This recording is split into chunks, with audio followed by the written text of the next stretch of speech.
Topic of discussion today is unfaithful martial arts. I just thought about that right now.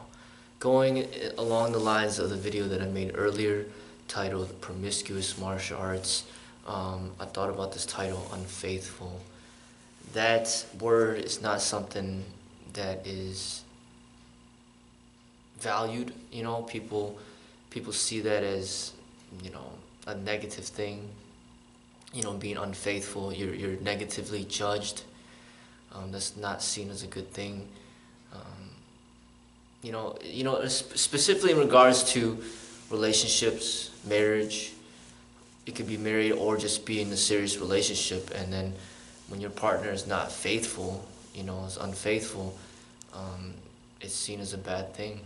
And I think in relation to the martial arts, I could compare it to, what they call mixed martial arts, or this whole idea of,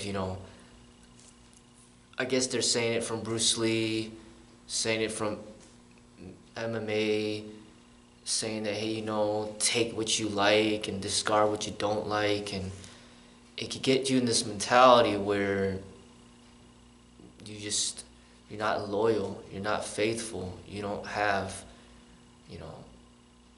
a special connection with anybody out there. You're just using people for what you could use them for, all for your own benefit. I understand the teachings of Bruce and what he was saying, but I'm looking at the other side of it right now. And it is a concern.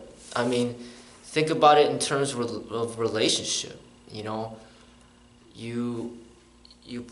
meet somebody, you fall in love, you put your heart into the person, and you want them to be faithful, and you tell them that you are faithful to them, and then she becomes unfaithful, and how much that would hurt you.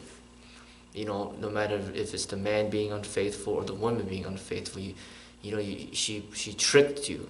She deceived you into believing that she felt the same that you did, but she didn't. So she lied to you, and you could have dated her for a month, a year, 5 years, 10 years, however long. And that happens quite often, not just in marriage, but just relationships in general. And it's just not being straightforward, being deceptive, and that's the biggest pain. In regards to the martial arts, there are martial art masters out there. It's not that many, but they're out there. They could be calling themselves masters. They could call themselves sifus if they're Chinese. They could call themselves senseis if they're Japanese. But there are martial art masters, usually from these Eastern disciplines. So Thailand will have their expression. Korea will have theirs. I don't know what they call their master, but they got another title for their master. Korea, Thailand, China, the Japanese are mainly the ones known to be specializing in the martial arts. So those masters are out there. Now, when you learn from these masters, you're supposed to develop a relationship with the master. And there's supposed to be loyalty, and you're not supposed to be in between. You're not supposed to be a traitor. You're not. And it's the same thing with the military. Same thing with the way countries are. You can't, it's not right to pretend like you're a part of the U.S. military, but then secretly be getting information from the U.S. military to give it over to the Chinese government or the Chinese military or whatever other country. I mean, that is a serious offense. I mean, when you're in the martial arts, when you're learning from a master, you gotta follow his orders, his directives. You gotta surrender to him. So if he knows that you're not faithful, why would he share with you everything that he knows? Why would he try to get you to be the best that you could be when he knows that you're not going to be faithful to him? Same thing with being in a relationship. I mean, if you know that your woman's not going to be faithful, then why would you put so much of your heart into her? You would be protective and defensive. You will protect your heart from getting shattered by not putting too much of your emotions into this woman because you know she's not going to be faithful to you. Same thing with the martial arts. You're training a student that's just jumping around from school to school, from teacher to teacher, from master to master. I mean, the Sifu should be intelligent enough to be able to identify the unfaithful students, the unloyal students from the loyal students. And then the unloyal students are the ones that are not really going to get the essence of the teachings. You know, they're not going to have that true connection with the master. So they're not truly going to be representing the art that is being taught. So with this, I don't know what you label this student, this rogue student, or this person that's just jumping from teacher to teacher to teacher, he essentially doesn't have a master. And he's not a master himself, obviously, because he's trying to learn from the real masters. If he was a master, he wouldn't be trying to learn from these other masters that are clearly above where he's at. So he's a developing student trying to learn, but the masters are not sharing with him, you know, the true essence of the arts because of his unfaithfulness. Same thing with companies. Imagine you own a company, a successful company, say Apple Computers.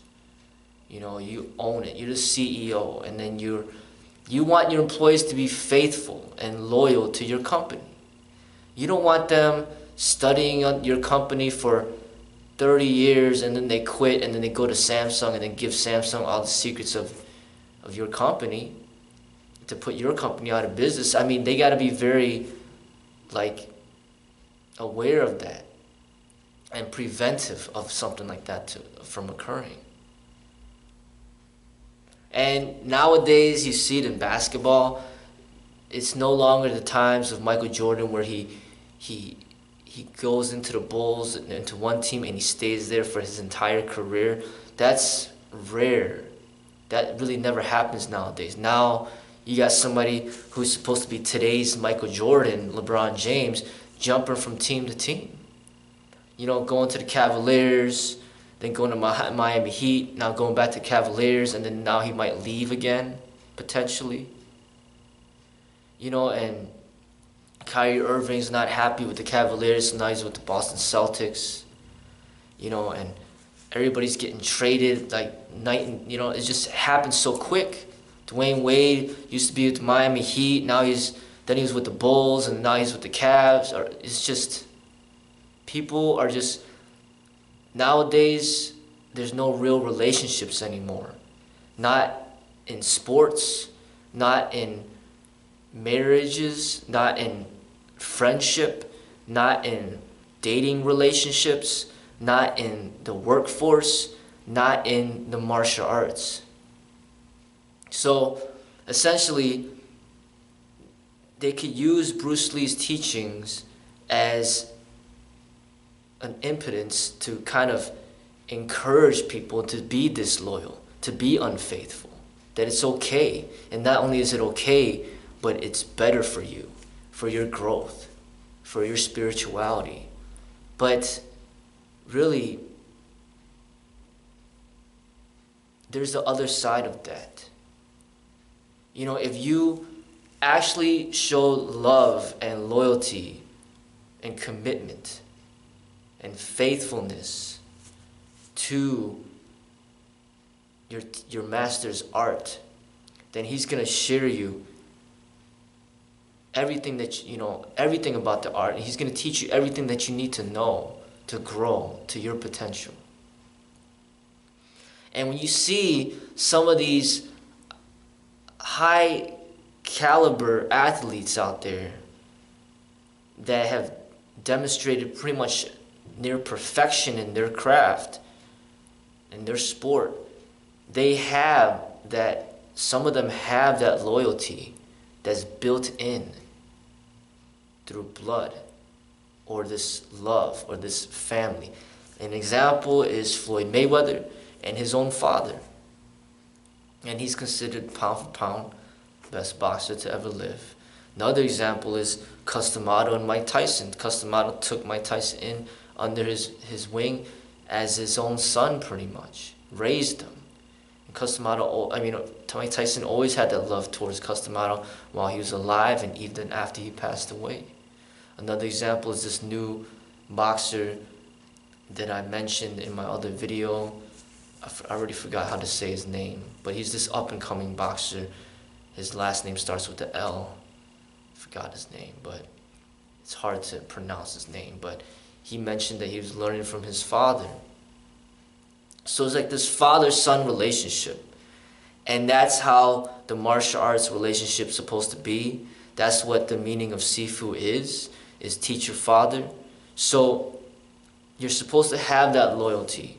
And even in the teachings of the Bible, the teachings of Jesus is saying you can only serve one master. So there is the other side of this. It's not about being unfaithful, unloyal, uncommitted, promiscuous, just learning from everybody, and just not being true to anybody. That's like in relationships, just sleeping around with the whole world opposed to finding the right one. So when you find the right master, you connect with the right Sifu. Ideally, it should be a naturally a loyal relationship. And honestly, for me, the way that I teach, I'm not going to teach any fighters. Before they even get to be decent, I'll stop teaching them as soon as I know that they're doing it for fighting purposes, competitive fighting purposes. I'm already backing out. I already set the rules from the beginning that what I teach is not meant to be used for competitive fighting, but rather for spiritual growth, meditativeness, physical growth, and survival.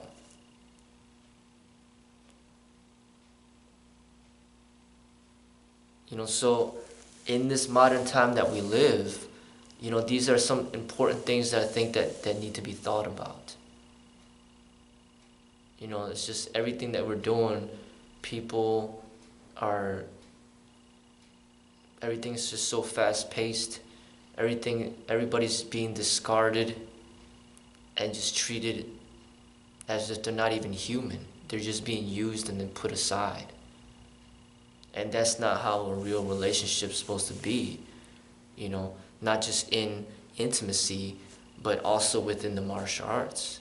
And the martial art master is intelligent, should be intelligent enough in order to identify, these issues. If he's been teaching for over 20, 30 years, he should already know, this person's not even worth teaching because they don't have loyalty. They're not mature enough. Spiritually, they're not there, so they don't deserve to learn. And without the master, the student could only go so far. And that's the honest truth. There's no way Mike Tyson would have become Mike Tyson without Cus D'Amato. Impossible. And